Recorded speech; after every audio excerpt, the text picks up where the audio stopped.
Hello friends, today I am reading Class 8, Chapter 2, The Tsunami.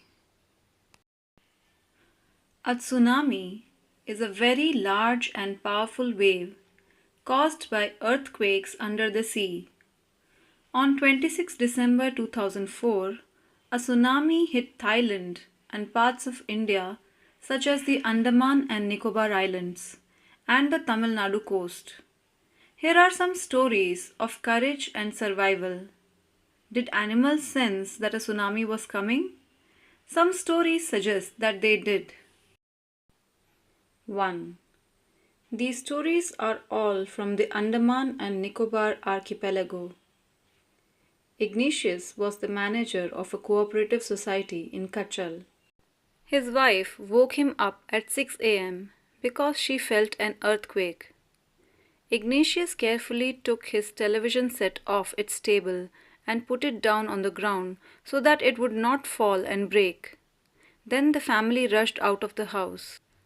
When the tremors stopped, they saw the sea rising. In the chaos and confusion, two of his children caught hold of the hands of their mother's father and mother's brother and rushed in the opposite direction. He never saw them again. His wife was also swept away. Only the three other children who came with him were saved. Sanjeev was a policeman serving in the Kachal island of the Nicobar group of islands. He somehow managed to save himself, his wife, and his baby daughter from the waves. But then he heard cries for help from the wife of John, the guest house cook. Sanjeev jumped into the water to rescue her, but they were both swept away. 13-year-old Meghna was swept away along with her parents and 77 other people. She spent 2 days floating in the sea, holding on to a wooden door. 11 times she saw relief helicopters overhead, but they did not see her. She was brought to shore by a wave and was found walking on the seashore in a daze. Almas was 10 years old. She was a student of Carmel convent in Port Blair, where her father had a petrol pump. Her mother Rahila's home was in Nankauri Island. The family had gone there to celebrate Christmas. When the tremors came early in the morning, the family was sleeping. Almas's father saw the sea water recede. He understood that the water would come rushing back with great force. He woke everyone up and tried to rush them to a safer place. As they ran, her grandfather was hit on the head by something and he fell down. Her father rushed to help him. Then came the first giant wave that swept both of them away.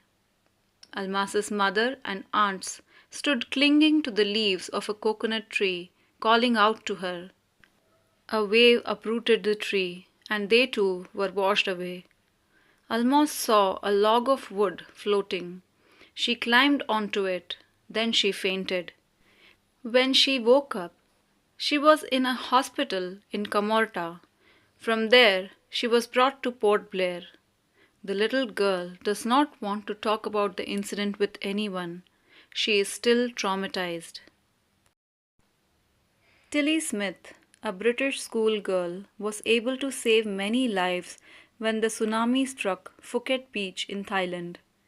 Though she has won a number of awards, her parents have not allowed their daughter to be interviewed on television and made into a heroine. Why do you think they took that decision?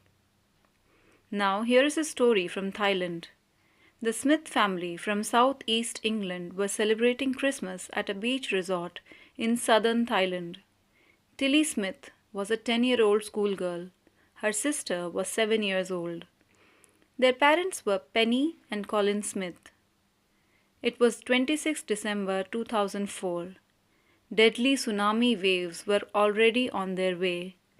They had been triggered by a massive earthquake off northern Sumatra earlier that morning. The water was swelling and kept coming in, Penny Smith remembered. The beach was getting smaller and smaller. I didn't know what was happening. but Tilly Smith sensed that something was wrong. Her mind kept going back to a geography lesson she had taken in England just 2 weeks before she flew out to Thailand with her family. Tilly saw the sea slowly rise and start to foam, bubble, and form whirlpools. She remembered that she had seen this in class in a video of a tsunami that had hit the Hawaiian Islands in 1946.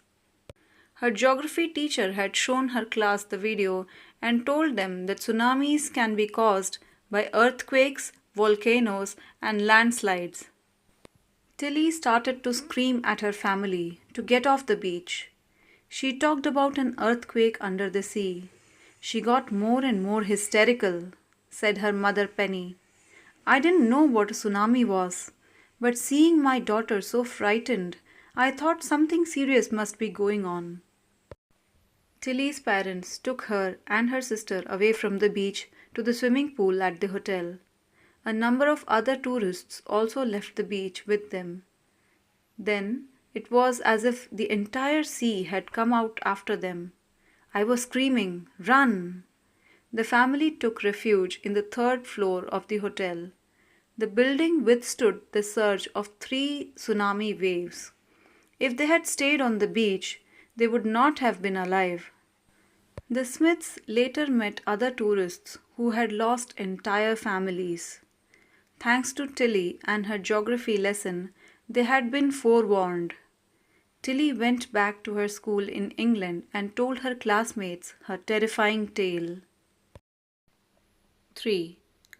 Look carefully at the picture of the boy and his dog and try to describe what you see using just words and phrases.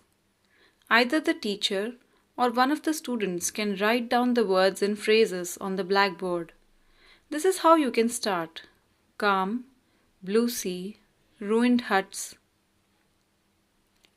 Before the giant waves slammed into the coast in India and Sri Lanka, wild and domestic animals seemed to know what was about to happen. They fled to safety. According to eyewitness accounts, elephants screamed and ran for higher grounds. Dogs refused to go outdoors. Flamingos abandoned their low-lying breeding areas. And zoo animals rushed into their shelters and could not be enticed to come back out. Many people believe that animals possess a sixth sense and know when the earth is going to shake. Some experts believe that animals' more acute hearing helps them to hear or feel the earth's vibration. They can sense an approaching disaster long before humans realize what's going on. We cannot be sure whether animals have a sixth sense or not, but the fact is that the giant wave that rolled through the Indian Ocean killed more than 150,000 people in a dozen countries, but not many animals have been reported dead. Along India's Cuddalore coast, where thousands of people perished, buffaloes, goats, and dogs were found unharmed. The Yala National Park in Sri Lanka is home to a variety of animals, including elephants, leopards, and 130 species of birds. 60 visitors were washed away from the Pattanangala beach inside the park. But no animal carcasses were found, except for 2 water buffaloes. An hour before the tsunami hit, people at Yala National Park had observed 3 elephants running away from the Pattanangala beach. A Sri Lankan gentleman who lives on the coast near Galle said his 2 dogs would not go for their daily run on the beach. They are usually excited to go on this outing, he said, but on that day they refused to go and most probably saved his life. Friends, when we read chapters like this, we realize how blessed we are and how precious our life is. If you found this video useful, kindly share it with others too. And thanks for watching.